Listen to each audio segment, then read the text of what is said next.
Magandang gabi po muli sa ating lahat. Welcome po sa ating midweek service. At sa pagsisimula po ng ating gawain ngayong gabi, nandiyan po po ang lahat na tumayo para po sa ating pag-aawit at para sa ating Diyos ngayong gabi. Awitin po natin ang pusong dalisa.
hindi katulad mo.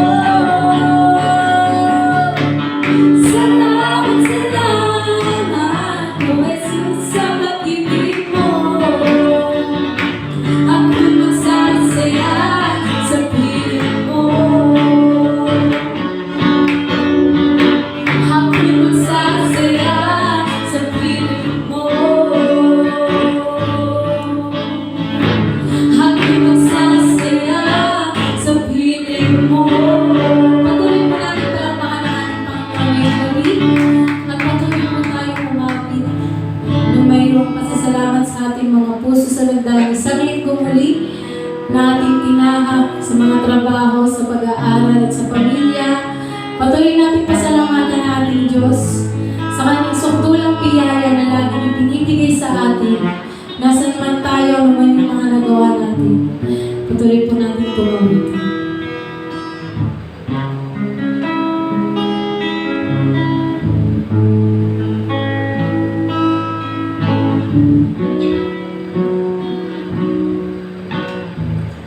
Habang hindi karapat-dapat, pagkukulang ng abang at wagas mong pagsubok. Habang walang kakayanang masuklian ka ng mabuti sa lahat mong ginawa. Niyakap mo ako sa aking karamdaman.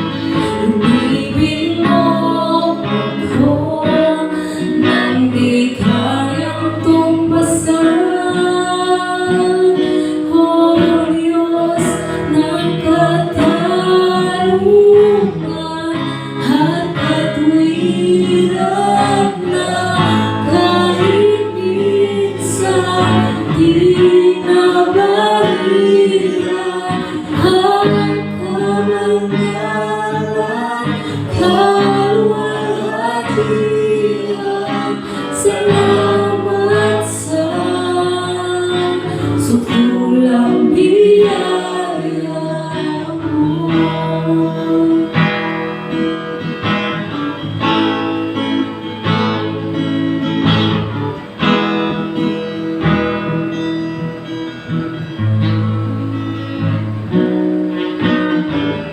Habang hindi karapat-dapat, pagkukulang ng kapal at wagas mong pagsikat.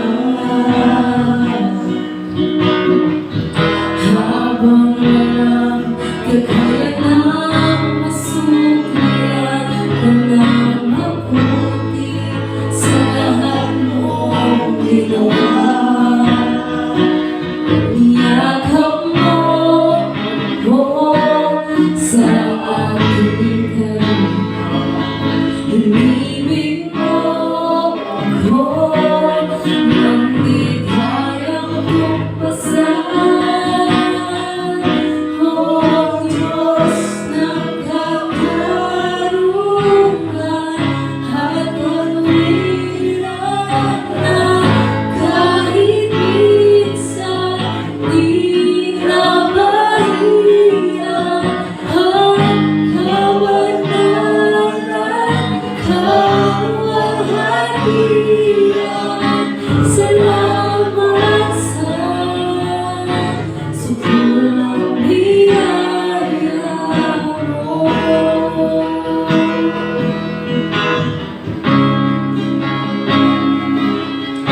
Salamat sa sukulang biyaya mo.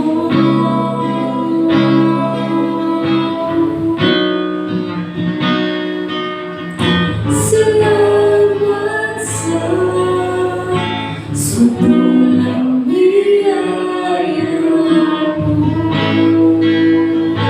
Patuloy po tayo manalangin. Panginoon, maraming salamat po ngayong gabi sa natapos namin pag-aawitan at pagpupuri. Patuloy, Lord, na ihanda niyo po ang puso ng bawat isa sa pakikinig, Lord, ng inyong salita na, Lord, ito ay ilagay namin sa aming puso at maisabuhay. Panginoon, kayo po ang manguna sa aming gawain ngayong gabi.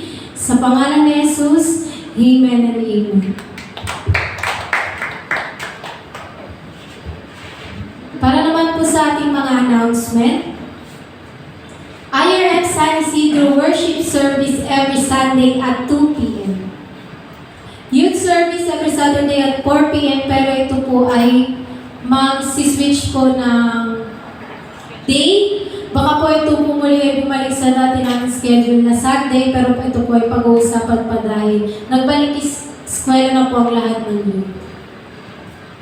IRM Ministries Montalban Aita Community Mission every Saturday at 8 a.m. Inaanyahan po natin ang lahat ng kapisanan na makiisa sa pag-abot sa mga Aita Community Mission. Midweek service and prayer meeting August 22, 2024 at 7 p.m. Speaker Brother John Kirch, Worship Leader Sister Mary Joy Toquero, Usher Brother Raymond Lozada, and Testimony Sister Maricar Patricia. For Sunday service po, August 18, 2024, 9:30 a.m. Ang speaker po natin na ating Pastor Manny Castro, Worship Leader Brother John Kirch, Tithes and Offering Encouragement Sister Maricar Patricia, at ang usher po natin ay si Sister Patricia La Corteza. Ang flower sponsor po ay Brother Regan and Sis Maricar Patricia. Ay, para naman po sa pag-share ng kabutihan ng Panginoon sa ating buhay, sisimulan ko po muna na makapag-ready po si Kuya Boy. Yan. Lagi pong laman ng testimony natin si Brother Boy. Ayun po, pinapasalamat ko po kay Lord. Siyempre, ito pong week na to, nagsimula na po kami ng klase. At ganun pa rin po, shift pa rin po siya. Pero ngayon po, hindi po nabago yung schedule ko dahil Sabado po ay may pasok pa rin po ako at ako po ay panghapon. Pinapasalamatan ko po kay Lord yung mga nangyari sa pagpasok ng klase na yun na parang hindi ko inaasahan. Ngayon parang ganito po pala talaga yung realidad ng gagraduate na estudyante na parang talagang ginagamit kayo ng mga teacher. So, nagpapasalamat ako kay Lord dahil siyempre kung niloob niya po na maging officer po ako dun sa aming school, and hindi ko po alam kung ano po yung nakita ng mga kaklase ko na hindi ko nakita sa akin, at pinoto ako as a secretary. Ayan, makikita po nila talaga yung sulat ko na napakaganda. So, kanina po nagkaroon kami ng trahedya. Grabe yung trahedya. Yung parang inconvenient dahil po kanina nagsusurvey po yung mga teacher namin. Kasi po about po yun sa scheduling kung ipo-full blast po ba kami na 5 days ang pasok or blended pa rin po, may modular, may face-to-face. So kanina po, pinasulat kami pangalan and reason. So ako po yung inatasan dun. Yung mga boys po namin, ang sabi po pala ng teacher namin, kailangan hindi ka pwedeng wala kang reason doon sa papel na isusulat mo dahil ayun po ay research, survey po kumbaga ng mga teacher. Ayun, so yung mga klase ko pong lalaki is nagmamadali lang po kasi silang umuwi, and then hindi pa po dapat kami umuwi hanggat hindi namin nasusulatan yung sa papel na yun. And then parang napagsabihan po kami ng teacher namin ng second day of class pa lang po talagang talagang napagalitan at napagsabihan na. Siyempre po as officer, hindi naman po ako sanay sa ganito, talagang gumagamay-gamay pa po ako. Ayan, sabi sa teacher, pag ganitong urgent, dapat inuuna.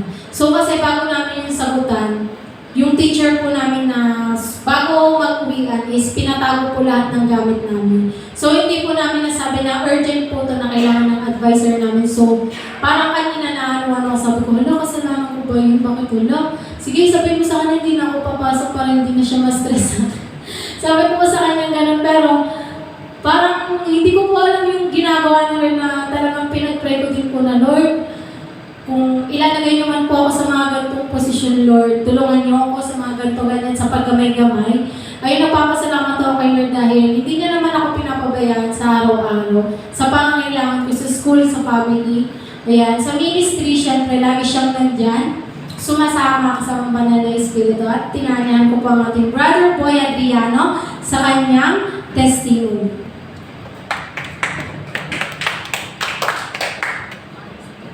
Praise God. Kala ko ikaw na yung Praise God. Hallelujah. Okay na. Nagpapasalamat ko lang po yung nakaraang Monday, yung karagdagan ng taon binigay sa akin ni Lord. Nadagdagan na naman isang taon na aking buhay. At sige sa lahat po, yung mga bumati sa akin. Kahit man wala akong handa, pero hindi ko lang naman kay Lord yung magkaroon ko ng talagang panibagong lakas, kalusugan, para mabalik lagi yung bagay na ginagawa ko sa church. Kaya hindi sa lahat, yung kahit wala namang mga financial na pero may dumadating din pang gamit, pangailangan din talaga. Yung bang material na bagay o damit, kahit walang bago, basta kalusugan lang ang inano ko sa Panginoon. Kaya hindi sa lahat yung mga prayers nyo, yung mga anak ko, relatives ko, inipag ng ate ko, yung bang talagang andun yung more support niya kahit na may pagkakataon talagang naiiyan naman ako sa bayo ko. Siyempre, yung bayaw niya, yung bayaw ko. Pero ang gumagawa, yung hipag ng ate ko. Parang si ate Lori na yung gumagawa ng dapat gawin ng asawa ni ate. Pero alam mo, kahit ng pamambuhay ng ate ko, naintindihan din naman dahil may mga bagay na si kuya, hindi kami ganun sobra ka-close. Ang medyo makaano ko lang talaga yung kapatid niya. Magpapasalamat din po ako dahil kahit na may mga bagay na may mga kulang, ibang sa mga nakasanayan ng may boy pa si ate, hindi ko na hinahanap. Pero biglang kumadating yung mga pagkakataon. Diba? Yun, bigla ko nakakabait si Pastora. Yung blessing na biglang dumadating, hindi ko expect dumadating na lang. Pero ang hinihiling ko lang yung kalusugan, dala kayong panibagong lakas. Diba? Nadagdagan ng buhay ko na talagang nandun pa rin kahit na may mga bagay talaga struggle. Isa, alam ng Jasmine yan na yung mga bagay na isa, wala talaga akong makain. Diba? Talagang hahagilap talaga ng paraan. Alam naman ni Lord yung bagay na hinihiling ko talaga sa Kanya. Yung ayaw medyo na-delay, dumadating din. Yung mga pinapasalamat ko sa Kanya. Yung mga supporta ninyo, yung prayers niya na yung Brother Hugh, yung Pastor, at saka higit sa lahat, may mga bagay na talagang sa Kanya pala na at saka ako nakakaano. Sa Kanya pa talaga binibigay na lang yung sinusuko. Kahit na may mga minsan may mga bagay na naranasan na naman natin na ay biglaan, hindi na yung sinasadya. Bigla ka nakakaramdam ng takot, baka mangyari yun, ba't ayoko pa nang mangyari sa ganyung sitwasyon. Pero sabi ko, ikaw na lang Lord, bahala. Bigyan mo na lang po ulit ka ng lakas, ng bagong lakas, bagong pag-asa, yung makasama ulit ka ng maayos sa pag-mission, doon ako nalulungkot, katulad ng Aita mission. Sabi ko, nandun din ako, hindi ko nanonood ko lang sa cellphone. Pero sabi ko, ay, darating din yung pagkakataon ito, bibigyan din ni Lord sa akin ito. Kaya, nagpapasalamat lang po ako nakaraang Lunes sa mga bumati sa akin. Maraming salamat po sa 53 years. Maraming salamat po sa buhay ng ating Brother Boy. Belated happy birthday po. Para naman po sa ating God's message, natawagan po po ang ating Pastora Myla Castro.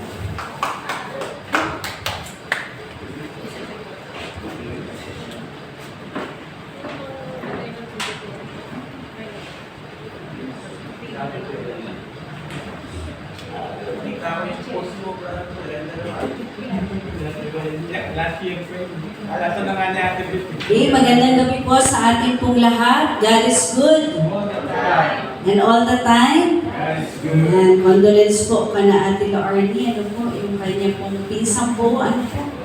Si Ninang Gina Benavides. Ano po? Tama po ba?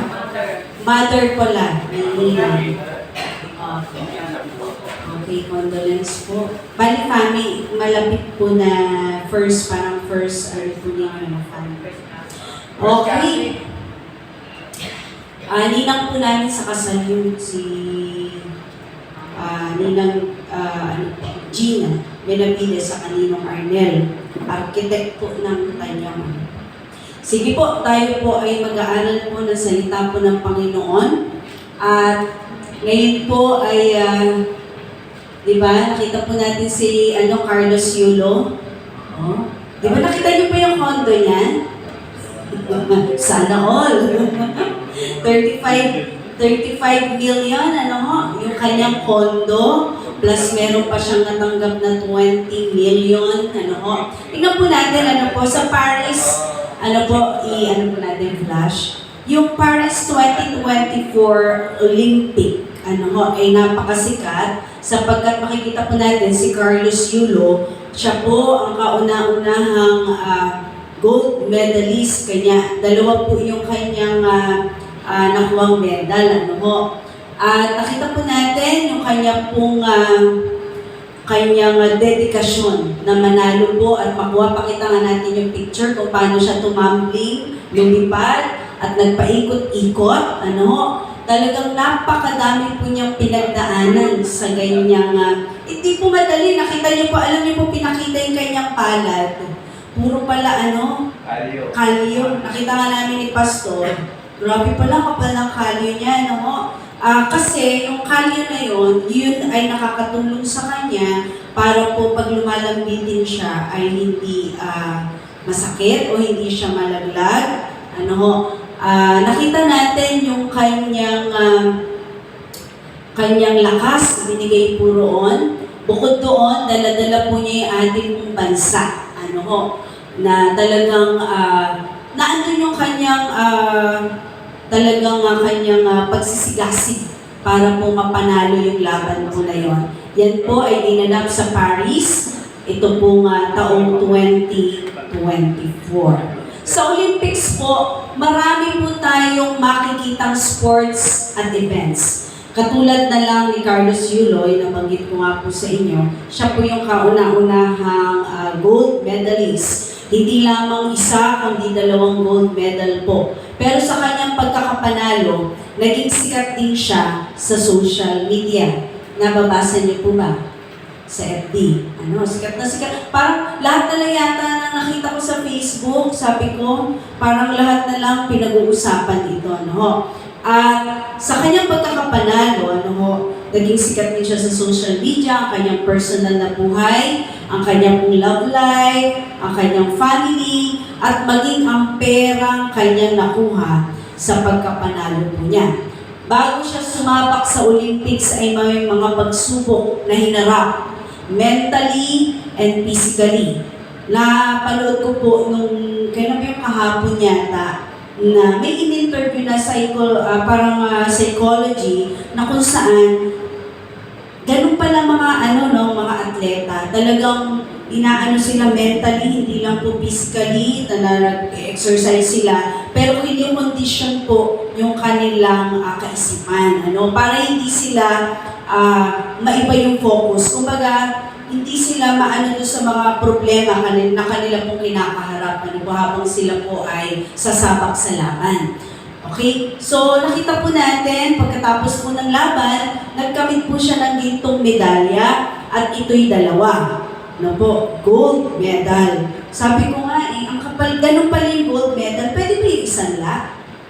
Hindi, sa Olympics mismo, yun. Pero tingin ko, mahal po nung medal na yun kaya. Kasi, kinakagat niya, di ba? Ibig sabihin, talagang ginto, malaki po yung value po niya, So, pagkatapos ng kanyang pagkapanalo, meron pa rin pong panibagong hamon. Hindi po sa gymnastic, kundi sa kanyang personal na buhay. Ito po ang mga realidad ng kanya po. Itong realidad po na ating pong buhay. Sa athletics, meron po tayong tinatawag na running competition. Gusto-gusto po natin to. Yung kanyang ginawa ni Carlos Yulo, ito po ay gymnastic. So, bukod po sa gymnastic, meron din po tayong tinatawag na sprint competition. Ito po yung running competition. Meron po tayong 100-meter run, meron po tayong 200-meter run, at anumang larong tumatakbo na may kasamang bilis, ay karamihan. Ito po yung gustong-gustong makita.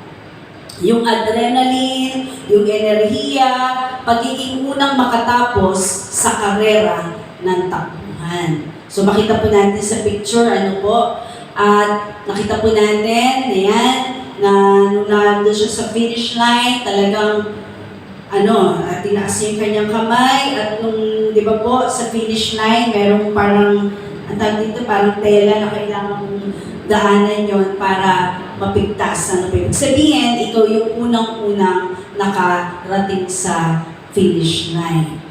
Ngunit, alam niyo po ba na ang karera ay hindi lamang nakikita sa Olympics o anumang tournament, mga kapatid.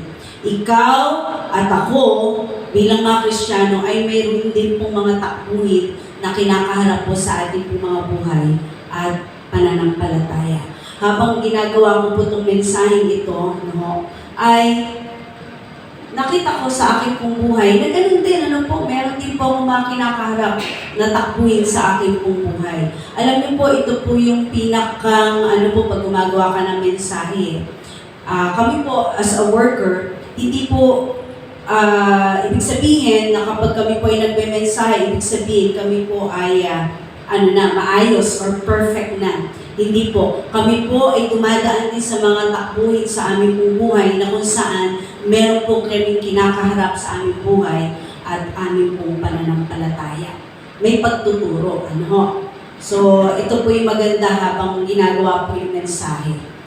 Ito pong isang babae po na to, this 21-year-old, nakita ko po ito sa post ni Bishop Nemi Martin. Napakaganda po ng kanyang, kanya pong kaisipan, This 21-year-old is now the only woman in history to run under 52 seconds in the women's 400-meter hurdles and one of the prominent faces of the new generation of track and field athletes.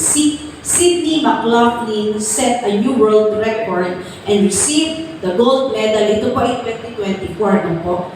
Her words reflect her faith as she boldly said, "Records come and go. The glory of God is eternal. And I no longer run for self-recognition, but to reflect His perfect will that is already set in stone. I don't deserve anything, but by grace, through faith, Jesus has given me everything." Ang ganda po ng kanyang kanyang sinabi po dito. Hindi niya itinaas yung sarili niya, Kundi ang sinabi niya, records come and go, pero yung recognition, hindi po yung sa kanya. Pero ang magre-reflect po dito ay, sabi niya, I don't deserve anything. Pero dahil sa grace ng ating pong Panginoon, habag at awa niya, through faith na ibinigay po sa kanya ng Panginoon, yung kanya pong pagkapanalo. Sige po, tayo pong lahat ay tumayo at ating pong basahin ang Hebrew 12, verse 1 to 3. May kita po natin dito. Meron na po akong dyan, Tagalog po. Sabi po dito sa Hebrew 12, kasi ito pong aking pong hawak ay English, pero sa Tagalog na lamang po natin ito basahin. Kaya nga, dahil napapaligiran tayo ng napakaraming saksi, tanggalin natin ang anumang balakid at ang kasalanang kumakapit sa atin. Buong tiyaga tayong tumakbo sa takbuhin na sa ating harapan. Ituon natin ang ating paningin kay Jesus. Sa Kanya nakasalalay ang ating pananampalataya mula simula hanggang katapusan. Dahil sa kagalakang naghihintay sa Kanya, hindi niya inalintana ang kahihiyan ng pagkamatay sa krus at siya ngayon nakaupo sa kanan ng trono ng Diyos. Isip-isipin ninyo kung gaano ang tiniis niyang pag-uusig sa kamay ng mga makasalanan upang hindi kayo malupaypay upang hinaan ng loob. Tayo po yung muko at tayo po yung manalangin. Panginoon, marami pong salamat sa gabi pong ito. Patuloy po nagpapasalamat po ako sa iyong mga salita na Lord, na nagtuturo, hindi lamang po sa bawat isa, Pero unang-una po sa aming mga worker, Panginoon, salamat po. Patuloy, Panginoon, ikaw po ang makita sa aming pong mga buhay, hindi po ang aming kahinaan. Salamat, Panginoon, na patuloy na nangungusap ka. Salamat sa iyong presensya. Salamat, Banal na Espiritu, sa palaging among pagsama. Salamat sa mga biyaya. Salamat sa kalakasan. Salamat sa mga pagsubok na aming pong napagtatagumpayan. Salamat sa lahat, Panginoon, na aming pong kinakaharap sa aming pong mga buhay. Ama, sa gabi pong ito, sa iyo po namin pinagkakatiwala ang iyong mensahe. Mangusap ka, buksan niyo po aming puso, ang aming isipan, ang spiritual na taenga, spiritual na puso.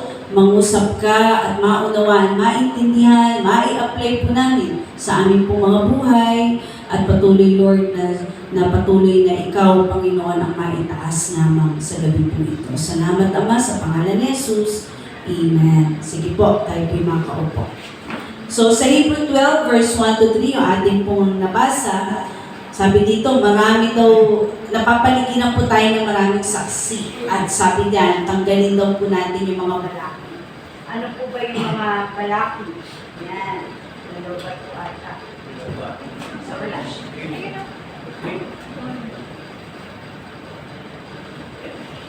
Okay. Ayan.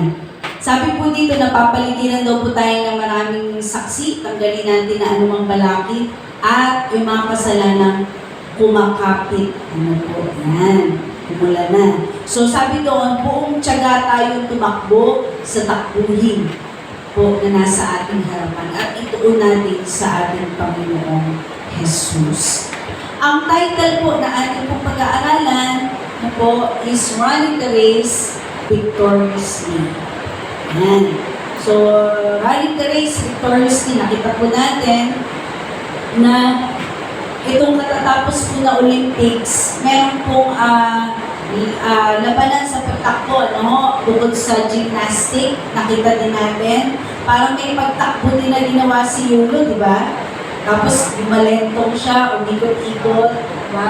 Pero ito po ay talagang siyang ilang metro ng pagtakbo. Ano? Sabi dito, running the race victoriously.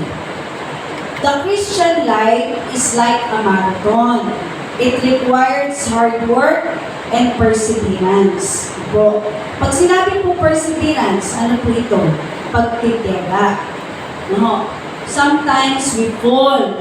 Sometimes we make mistakes. No? Workers are not exempted. We fall.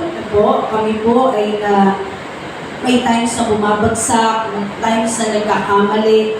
But no matter how difficult the journey, sabi dito na, but no matter how difficult the journey, you must get up and keep pressing forward.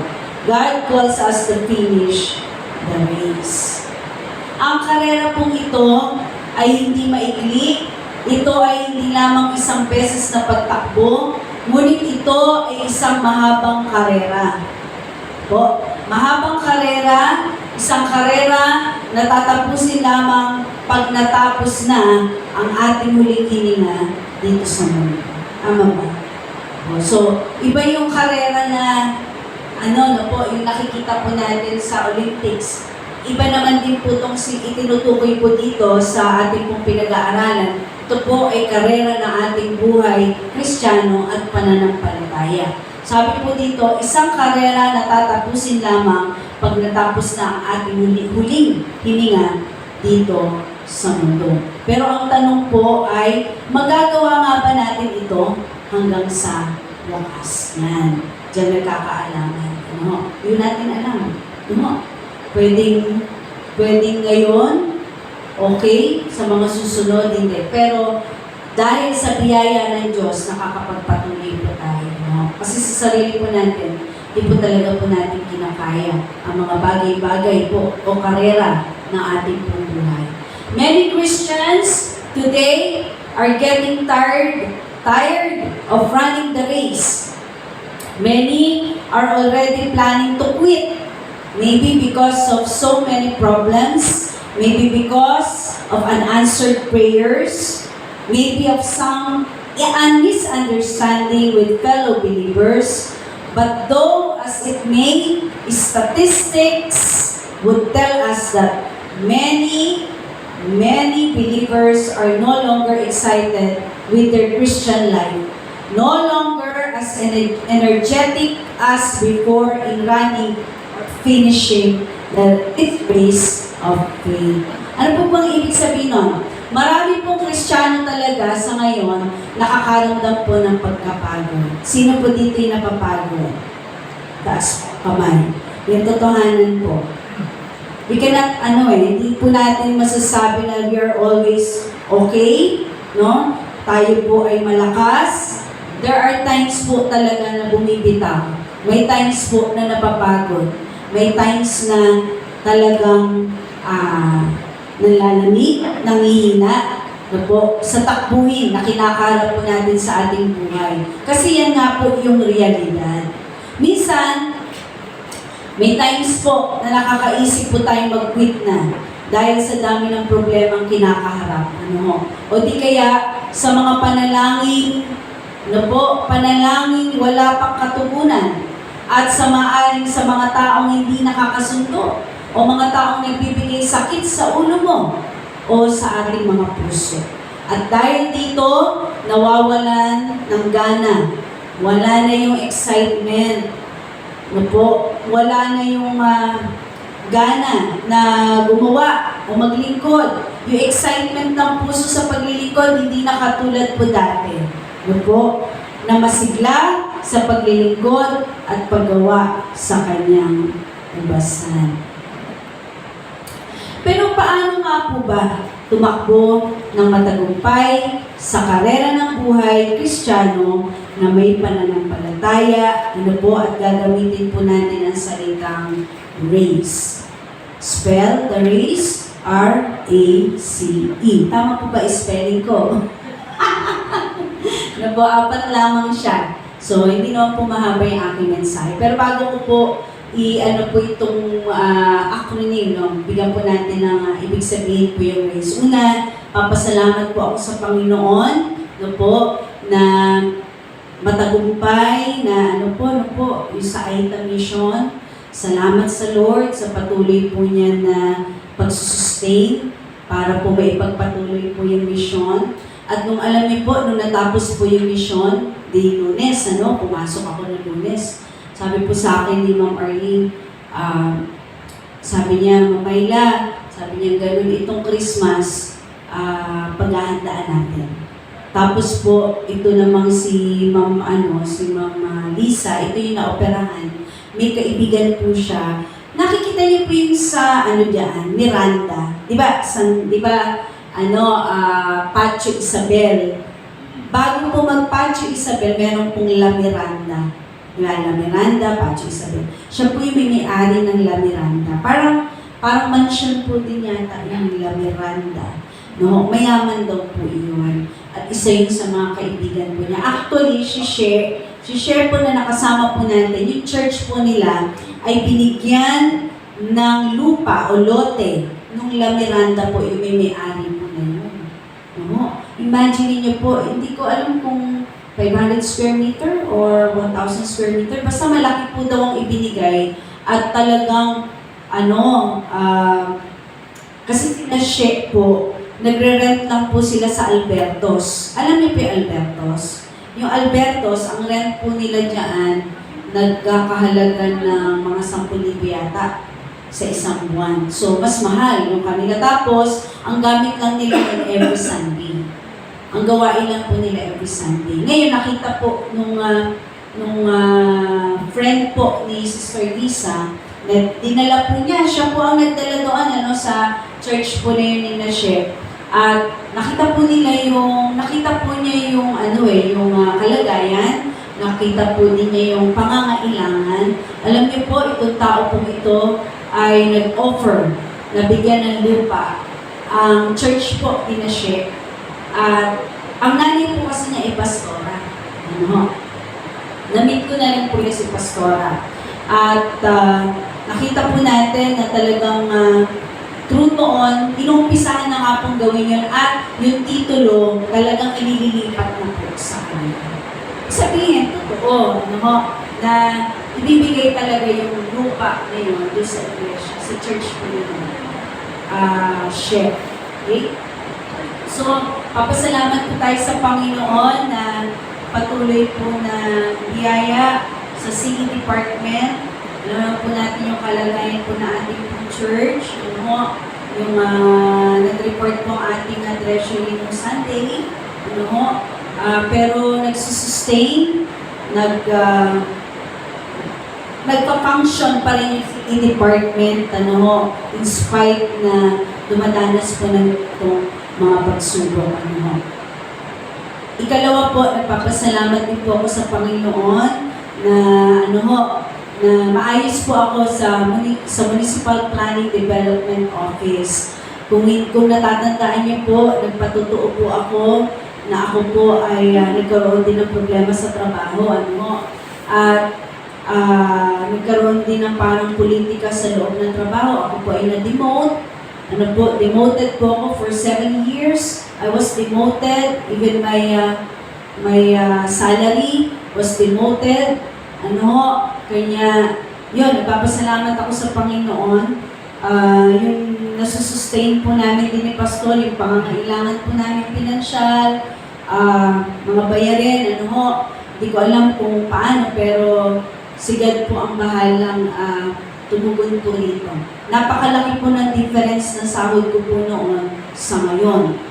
Halos parang naging 1/4 na lang yata, gano'n. Pero ganun pa man, sabi ko kung ito ay another trial, Lord, tulungan mo po ako na mapagtagumpayan ko ito. Napapasalamat ako sa Panginoon na patuloy na binibless po yung family namin ni Pastor, yung family ko. Nung bagyo, hindi naman sila actually, yung bahay po ni na Mother, dumaan ng Ulysses, dumaan ng Undoy, dumaan ng hindi naman kami binaha sa biyaya ni Lord. Tapos po doon din po sa bahay ni Tess, hindi rin. Bagamat baha doon sa labas daw ng montanya, sa dadaanan, kaya hindi na rin, kahit ilabas yung sasakyan, ay hindi na rin uubra talaga. Papasalamat ako sa Panginoon sa pag-iingat. Siyempre, yung blessing na natatanggap din po na aking buong pamilya, pati yung kay Pastor. Salamat sa Diyos at naayos din yung motor ni Pastor. Bagamat, alam niyo, palibasa, nagtitipid nga kami, siya na po yung mekaniko ng motor. At talagang kung kailangan i-assemble na actually, tinidikit-dikit na lang po niya yung mga parts noon na kung saan ay sinasira na talaga. Ginagawa na lang ng paraan. Kaya nagpapasalamat po kay Lord na yung ganon, yun, nagagamit po namin yung motor sa aking pagpasok. Malaki pong tulong yung motor kasi pag umaga po, napaka-traffic po sa Mali, Patiis, yan. Tapos hanggang Dulong Bayan, sobrang po talaga. Kaya salamat po sa Panginoon. And syempre, ang huli ko po yung pagpapasalamat, yung aking pong pamangkin, si Iron. Tutuwa ako sa kanya, bagamat ako po ang pangarap ko po talaga ay maging teacher, Ngunit hindi po iyon napangyari sapagkat ako po ay nagtrabaho na maaga. Sabi ko nga noon, kung naalala niyo po yung mga patotoo ko, I was 17 years old. Inoperan po ako ng Marikina Institute of Science and Technology scholarship. May scholarship, pero nag-choose po ako talaga na, kasi breadwinner nga po ako that moment, kailangan ko po magtrabaho and nag-stop po ako nung college ko, na-continue ko lang yun, ako po ay naging secretary ng IRM Tanyong, ay ako po ay nakapag-aral ulit. Kasi hindi ko kayang pagsabayin that time. So, namili ako. So, natutuwa ako kasi sabi ko kay Aaron, hindi man natupad yung aking pero nasa sa iyo naman, natupad. Sapagkat sabi ko nga sa mga pamangkin ko, yung maging makita ko lang kayo na successful, kasi wala naman po kami anak ni Pastor, nakasupport po ako sa kanila, nakasupport po kami halimbawa si Tess, kay Pot, kay Aaron, nakasupport din, kami po magkakapatid sa mga pamangkin, nakasupport po. Kanya, Yun, major in English po siya, no? Nakakatuwa kasi dati noon, iisip ko, ano ba itong batang ito, mag-aasawa ba ng maaga? Kasi parang nababarkada po siya nung dati eh. Pero this time, nakita ko yung porsigido niya at nakikinig po siya sa bawat payo. Sabi ko, Aaron, pagbutihin mo yung pag-aaral. Ikaw yung isang anak ng papa mo, na kung saan makita na yung achievement. Kasi nakikita din niya yung hirap ng papa niya. No? Si Epoy po, ang trabaho po niya ay siya po yung taga-putol ng mga kuryente, yung mga hindi nakakabayan. Hindi po siya sa Meralco, pero siya po ay sa kontador. No, binubunot niya. Pag hindi ka bayan, bubunutin na. So, ibig sabihin, yung mga nag-judyo na, yun po ang trabaho ni Epoy. Kaya minsan naawa rin ako kasi maulan, basta pagputol-putol. Kahit po maulan yan. Nakikita ko rin po yung pagpupursige ng mga kapatid ko. Si Etes, nakikita ko rin yung blessing na bless po ako sa buhay po niya kung paano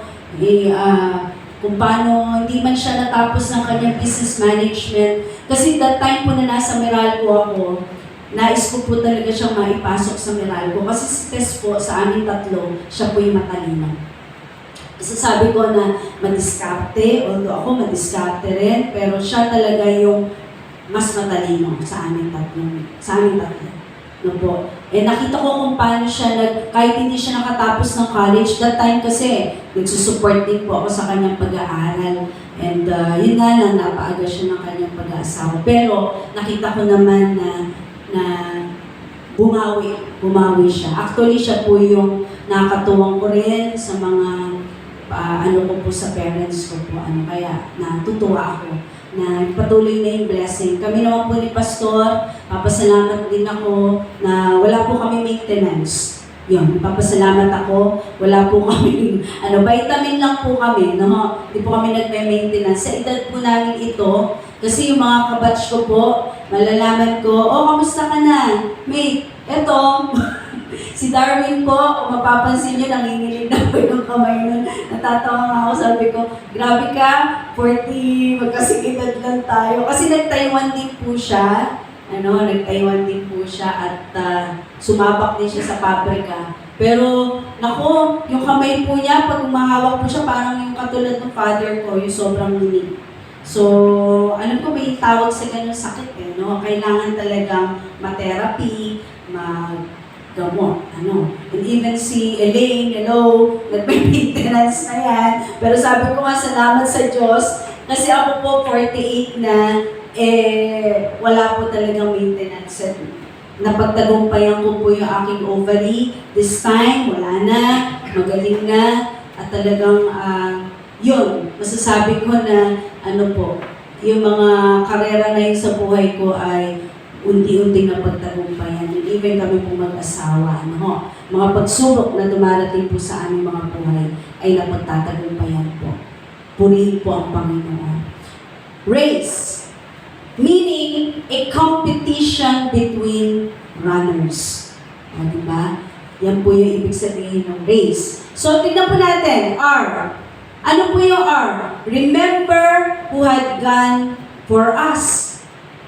Remember who had gone for us. Ano po ibig sabihin nito? Alalahanin natin na may iba pang matagumpay na nakatapos ng takbuhin ng buhay at pananampalataya. Alalahanin po natin. There are great heroes of the faith in the Bible. Sino po? Like Joseph. Ano po yung buhay po ni Joseph? Diba? Nakita po natin kung paano po siya pinagkaisa ng kanyang mga kapatid at sa ganong kalagayan ay naging naging hari at siya pa yung nilapitan ng mga kapatid niya. Si Noah, Si Noah, pinagkatiwalaan din ng Panginoon, halos buong pamilya niya. Sila lang yung naligtas, sa ganong kalagayan na kung saan puro tubig, talagang po ng ulan ang ating pong Panginoon. Si Job, ano ba yung nangyari kay Job? Alalahanin po natin, si Job, Nagkasakit siya, nawalan po siya ng mga anak, kanyang ari-arian, pero napagtagumpayan po niya lahat. Ano? Si David, even David, nagkasala po siya. Ano po, na kung saan, masasabi natin isa rin siya sa, kumbaga parang gumawa ng isang hindi kalugod-lugod po sa ating pong Panginoon. Ano? At nakita po natin na kung paano din po niya napagtagumpayan, yung mga naging totoo po siya kay Lord sa lahat po ng mga kasalanan na kanyang nagawa. Pero siya po ay nagtagumpay, siya po ay naging maganda po sa paningin po ng Panginoon, siya po ay naging malapit sa puso ng ating Panginoon. Mga taong tumulong upang maging positibo, alalahanin po natin yan. Yung malalim ang pananampalataya sa Diyos. Nagbigay po ng encouragement, sino ba yun? At nag-push, nagkukulit na ikaw ay magpatuloy na muli. Yan po. Kailangan po ating pong alalahanin yung mga tao po na yun. Even yung nasa mga Bible character po, natin po nababasa kapag tayo po ay nagde-devotion. So remember who had gone for us. Letter R. Letter A, aggressively lay aside the things that hinders. Sa Hebreo 12 verse 1, kaya nga, dahil napapaligiran tayo ng napakaraming saksi, tanggalin po natin ang anumang balakid at ang kasalanang kumakapit sa atin. Buong tiyaga tayong tumakbo sa takbuhin ng nasa ating harapan. Ito po, itapon. Sabi po dito, itapon ang lahat ng humahadlang. Ano po ba yung mga humahadlang? Throw off, letter A, throw off everything that hinders. Letter B, lay aside the sin that easily entangles. Ibig sabihin, lahat po ng nakakahadlang sa paglilingkod po, atin na pong itapon. Amen? Atin na pong itapon. Dahil ang kasalanan po, dito nagsisimulang sirain ang isang Kristiyano, pagkatapos magsisimula itong kontrolin ang isang Kristiyano, baguhin ang isang Kristiyano sa kanyang paggawa at maging sa kanyang pag-iisip. Iayon ang isang Kristiyano sa takbo ng sanlibutan o mundo. Yan po ang kasalanan. So sinisira niya yung Kristiyano. Kinokontrol po niya. Even yung kanya pong, so nagiging negatibo. At even yung kanyang pag-iisip, yung kanyang paggawa sa ating pong Panginoon, kinokontrol niya na. Ayaw niya na. Wala na excitement. Hindi niya na gusto na maglingkod sa Panginoon. Inaayon siya sa takbo ng sanlibutan o ng mundo. Madalas po natin ito naririnig sa message mo na ating pastor. Kaya pagod ang isang Kristiyano, gusto nang umayaw, ayaw na magpatuloy, ay maraming, ayaw na magpatuloy, ay marahil sa mga kasalanang pilit pa din niyang niyayakap at ibig na ginagawa sa kanyang buhay. So meron kasi po tayo mga kasalanan, akala po natin ayos lang, okay lang to, maliit na kasalanan ay kasalanan. Maliit na kasalanan ay kasalanan. Kaya minsan, nakakaramdam po ng pagkapagod, ang isang Kristiyano gusto nang umayaw, ayaw na magpatuloy, marahil yung kasalanan po ay pilit pa din niyang niyayakap. At ibig na ginagawa sa kanyang buhay. It's not right that you're asking God to set you free from all of those sins, but you're not making a strong of decision of turning away from it. Dapat pala, magkaroon po na tayo ng desisyon na ito ay itapon na. Para hindi na po tayo makaramdam nung tinatawag na panlalamig o kaya naman ay pag-ayaw. If you really would like to finish the race, you must willfully decide that you would turn away from all the sins that are entangling you, hindering you to go on. Hindi puro bibig lang at panalangin. Dapat po may paghakbang. Ibig sabihin, gusto nating iwan yung kasalanan, pero hindi lang ito dapat sa panalangin. Dapat po ikaw mismo magdidesisyon na ito ay tatalikuran na. Amen? Tatalikuran mo na. May paghakbang sa kasalanan. Letter C, committedly run with perseverance. Madalas po natin naririnig yung perseverance. Pero ang katotohanan, dito po tayo talaga nagpe-fail lahat. Amen? Dito po tayo bumabagsak. Pagka nagsawa na, kapag ayaw na po, yung pagtatiyaga ay bumabagsak. Ang pagtatiyaga ay isang saloobin na hindi pagsuko. Kahit na ang posibilidad o hamon ay napakalaki. Ang makinis na kapatagan, ito man ay may mga lubak. Katulad ng ating buhay. Ang mga hamon, problema, ay hindi talaga maiiwasan. Hindi po kami exempted po dyan. Ngunit, ang malaking pagkakaiba ay ang ating ugali nagpapatuloy pa rin. Kahit na dumaan po sa ganung napakalaking problema, ay nagpatuloy pa din. Amen po ba? Amen. Letter C. Sabi po din, committed, run with perseverance. Letter E. Okay.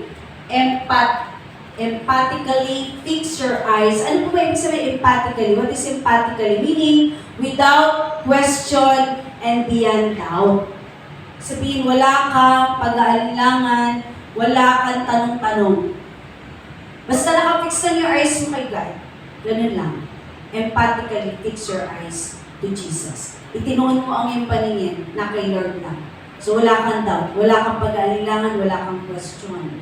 Kahit na nga napapaliputan tayo ng mga hadlang at hamon o mga tao man sa buhay natin na maging ang mabibigat, matitinig, masasakit, mahihirap, ngunit ang tugon po ng puso, dito po tayo magkakaanuhan. Ang tugon po ng puso ay makapagpatuloy pa din. Diba? At the end of the day, nagpapatuloy ka pa rin. Kaya you cannot question. Halimbawa, nag-fall siya, nabagsak siya, nawala siya, pero ang pinaka-importante po sa Panginoon, yung nagpatuloy pa. Nagpatuloy pa rin. Gawin ang kalooban ng ating Panginoon, isa ka o tayo sa mga nagwagi, katulad po ni Carlos Yulo. So, higit pa sa gintong medalya, yung ating pong nakamit dahil po tayo ay nagpatuloy sa ating pong buhay pananampalataya. Tandaan niyo po, Jesus is the greatest example of a finisher. Bakit ko po nasabi? Alalahanin niyo po, yung pinasa po natin sa Hebrew, tignan nga po natin ulit, yung sa Hebrew, yung sa last. Di ba po, yung time po na yon, marami po siyang pinagdaanan. Marami po siyang hinarap sa kanya pong buhay. At nakita po natin na ang ating pong Panginoong Hesus ay maraming tiniis na pag-uusig.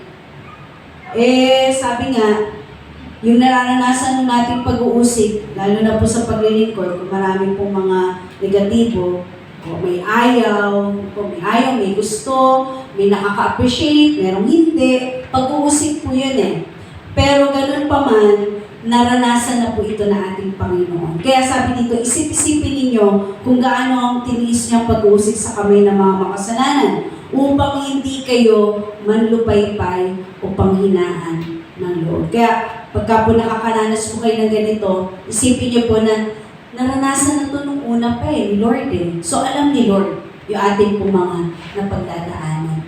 Ano pa?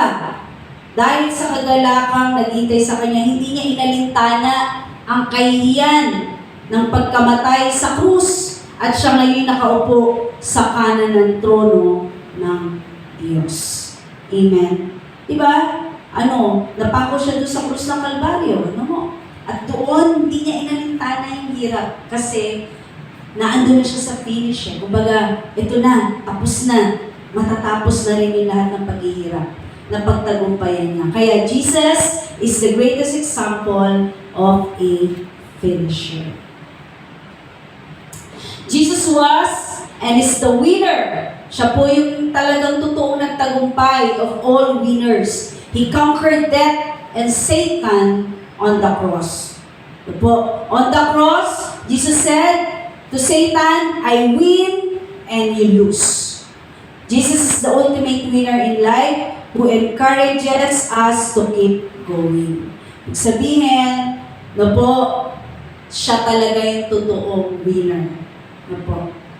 Yun na dito po, nakita po natin, competition. Pero ang Diyos ang totoong panalo po. Kanino? Kay Satan. Sabi nga dito, sabi niya, Jesus said to Satan, I win and you lose. Jesus is the ultimate winner in life who encourages us to keep going. The true finish line is when we step out of this life into eternity with Jesus Christ. The race is over when we hear those blessed words from the mouth of our God Jesus. Ano po sasabihin ng Panginoon? Well done. Sabay-sabay nga. 1, 2, 3, go. Well done. My good and faithful servant. Di ba napakasarap po nun pagka po humarap na po tayo sa Panginoon. Sasabihin po ng Panginoon, anak, natapos mo na yung takbuhin. Well done, my good and faithful servant. Napakasarap po na marinig po yan sa ating pong Panginoon. Na in spite na dumanas po tayo ng mga pagsubok, in spite na maraming hinarap sa takbuhin na ating pananampalataya, even the ministry, madami po mga pagsubok. Pero ang importante po, nagpatuloy pa rin po tayo. Kasi puso po at titignan ni God yung willingness, yung heart po natin na nagpapatuloy. Amen. Yun po ang pinaka-importante sa ating pong Panginoon. Tulad ng mananakbo na naghahanap ng gintong medalya, tayo rin ay dapat na patuloy na tumakbo sa karerang ito ng may galak at tiyaga. Kahit mahirap po, masakit, at lubak-lubak ang ating mga dinadaan.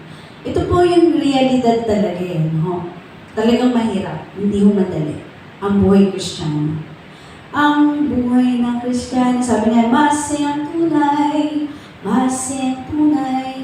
Pero dun sa saya po na yun, may halo pong mga pagluha, pagbagsak, minsan parang ayaw mo na, pero nagpapatuloy ka dahil mahal mo ang Diyos. By the grace of God, kino-continue mo pa rin yung pinapagawa po ng ating Panginoon. Yun po ang totoong nagwagi. Amen? Masakit, lubak na daan, mahirap, pero kailangan po tayong tumakbo sa karera po nito. Amen? Hindi po natin mararanasan yan, kapatid, kung titigil na tayo. Yung gintong medalya na ibibigay po na ating Panginoon. Kung titigil tayo, hindi na magpapatuloy sa takbuhin ng ating buhay Kristiyano. Just like all the runners that are competing in the marathon, never you will receive your reward. Never would hear the cheer of all the spectators. Ano po yung spectators? Mga observer, yung mahilig magpuna. If you will not cross that finish line. You want to receive the prize coming from Christ? Run the race with patience. Don't lose heart. Don't become discouraged. Don't quit. Keep on running the race that has been set before us. Gusto ba makatanggap ng premyo na nagmumula kay Kristo? Takbuhin po natin mga kapatid ang karera ng buhay na may pasensya. Pasensya. Huwag mawalan ng puso, huwag panghinaan po ng loob, huwag tayong bumitaw. ipagpatuloy ang pagtakbo sa takbuhin na itinakda sa ating harapan. Tunay nga po na hindi po natin magagawa na tapusin ang takbuhin po na nasa ating harapan kung hindi po natin kasama ang ating Panginoon. Magandang gabi po sa ating pong lahat. Nawa po ito pong mensahe po na ating Panginoon. Meron po tayong natutunan at meron po tayong may apply po sa ating pong pang-araw-araw na pamumuhay bilang mga mananampalataya. Sige po tayo pong lahat ay tumayo. Tayo po manalangin. Ako po iaawit na isang song. Ito po ay a cappella. Pero ito po yung inaano po ng Panginoon sa akin na awitin. Tinanong ko si Kuya dyan, di niya alam yung tipa. Ito po, dito. And think ko ang ating po pastor. Anyway, you can hear this song, Our Father. Pakinggan po natin yung lyrics. At damihin po natin yung lyrics po ng song. Our Father, who art in heaven, hallowed be thy name. Our Father, who art in heaven, thy kingdom come, thy will be done on earth as it is in heaven.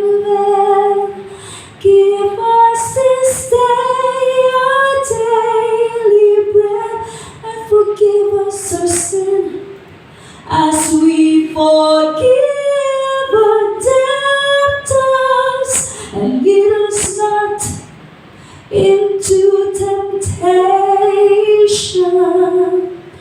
but deliver us from evil. Our Father, who art in heaven, hallowed be thy name.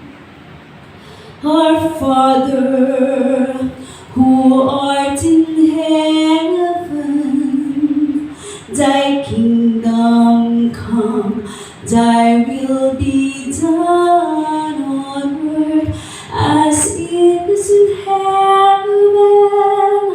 Give us this day our daily bread, and forgive us our sin as we forgive our debtors, and lead us not into temptation, but deliver us from evil. For thine is the kingdom and the power forever and ever. Amen. For thine is the kingdom and the power forever and ever. Amen. Amen. Amen. Amen. Amen.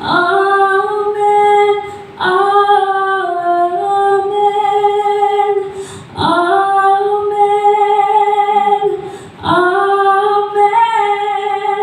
Amen. Amen. Amen. Panginoon, maraming salamat po sa iyong kabutihan sa aming buhay. Bagamat kami po ay bumabagsak, bagamat kami po ay minsan napapagod, nanghihina. Pero salamat, Panginoon, kasi naandyan ka lagi para abutin po kami ulit, itayo, upang makapagpatuloy po sa karera po na ito na aming pong buhay pananampalataya. Salamat, Ama, sa iyong mga salita. Ito po yung pagtuturo. Una po sa amin, sa akin, na naggawa ng mensahe. Salamat po, Ama. At sa mga nakikinig, Panginoon, dalangin ko po, ito po ay babaon po nila sa kanila pong mga karera, sa kanila pong buhay pananampalataya. Salamat po, Panginoon. Wala pong laging may tataas sa aming pong buhay, kundi ikaw lamang. Salamat po sa iyong mga salita, sa iyong pong papuri, pagluwalhati, pagtakil at pagsamba sa pangalan po ng ating Panginoong Hesus, sa lahat po ng anak ng Diyos na magsabi ng Amen.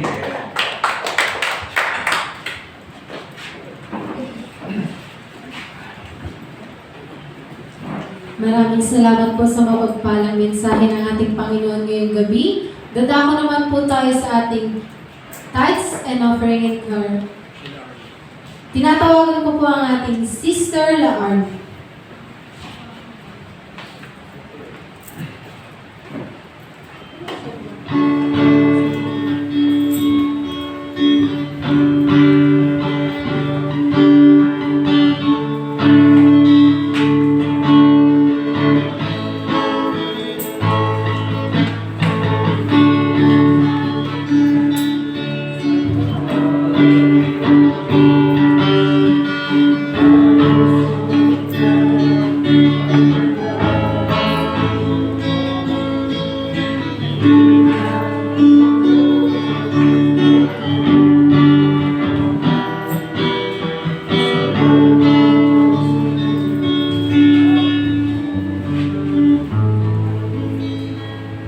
Tayo po ay mandaling manalangin. Panginoon, nasa iyong harapan ang mga kaloob ng aking mga kapatid. Pagpalain mo, Panginoon, ang bawat isa, yung kanilang mga business, yung source of income nila, Panginoon. Tuman ay sa work, Panginoon. Pagpalain mo at nawa, Panginoon, ang kaloob na ito, Panginoon, ay magamit lamang sa ipagpapahayag, Panginoon, ng iyong salita. At ibalik mo po ito ng siksik, liglig at umaapaw. Po aming dalangin na may pagpasalamat sa pangalan ni Jesus. Amen. Maraming salamat po. Para naman po sa ating closing song, naanyahan ko po muli ang lahat na tumayo. Awitin po ang natin ng In Christ alone.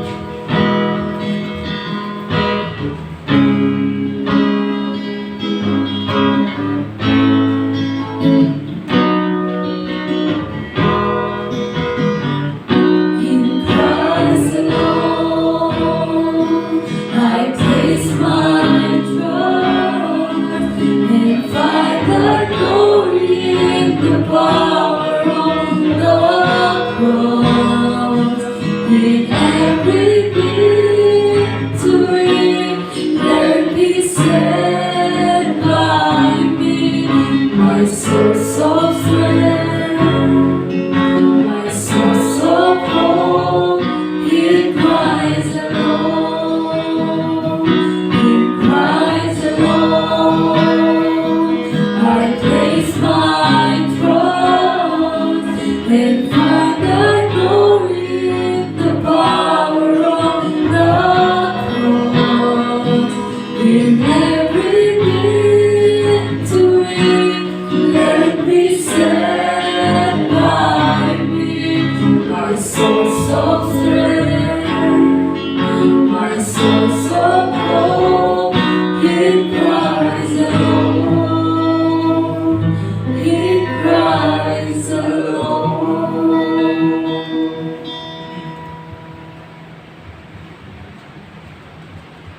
Panginoon, maraming salamat po sa aming natapos na gawain sa iyong mga salita na tunay nga, Lord, napakahalaga na ang aming takbuhin ay patuloy po namin tapusin gaya ng Lord na halimbawa na ginawa mo na kung saan, Lord, pinakita mo po sa amin na, Lord, kung paano mo isinagawa ang iyong misyon, ang iyong, Lord, takbuhin dito sa lupa upang tupdin ang kalooban ng Ama. Kaya din po sa amin, Lord, may mga panahon na nangihina po kami. Pero Lord, ikaw ay nagpapalakas upang magpatuloy po kami sa takbuhin ng aming pananampalataya. May mga obstacle, may mga hadlang, may mga, Lord, rough road, Panginoon. Ups and down, Panginoon. Pero Lord, dahil sa lakas na nagmumula po sa iyo, dahil sa iyong tulong, dahil sa iyong pagsama, dahil sa iyong pag-alalay, ay nakapagpapatuloy po kami sa paglilingkod po sa iyo. Lord, patawarin mo kami sa aming pong mga, Lord, magkukulang sa iyo, Patawarin mo kami, Lord. Minsan pinanghihinaan po kami ng loob. Dalangin ko po, Lord. Ikaw po ang magpalakas po sa amin. At patuloy mo po kaming samahan, sangkapan ng iyong kapangyarihan. Lord, pagpalain mo po ang bawat isa sa amin, ang aking mga kapatid, ang kanilang buhay, ang kanilang pamilya, ang kanilang Lord, pinagkakakitaan, Panginoon. Ang iyong patuloy na pagsama, ang iyong patuloy na pangunguna, O Diyos, ang patuloy nilang maranasan. At sa gabi pong ito, Lord, sa pagtataas ko po ng aking kamay, iparanas mo po sa amin ang iyong pong mayamang basbas. Ang pag-ibig ng ating amang nasa langit, ang patuloy nating maranasan, ang pagliligtas sa ating Panginoon Hesus, ang patuloy niyang pagpapalago sa ating pananampalataya, at gayon na rin ang pakikipisan ng diwang banal, ang siyang sumating lahat mula ngayon at sa magpakailanman. Amen. Amen.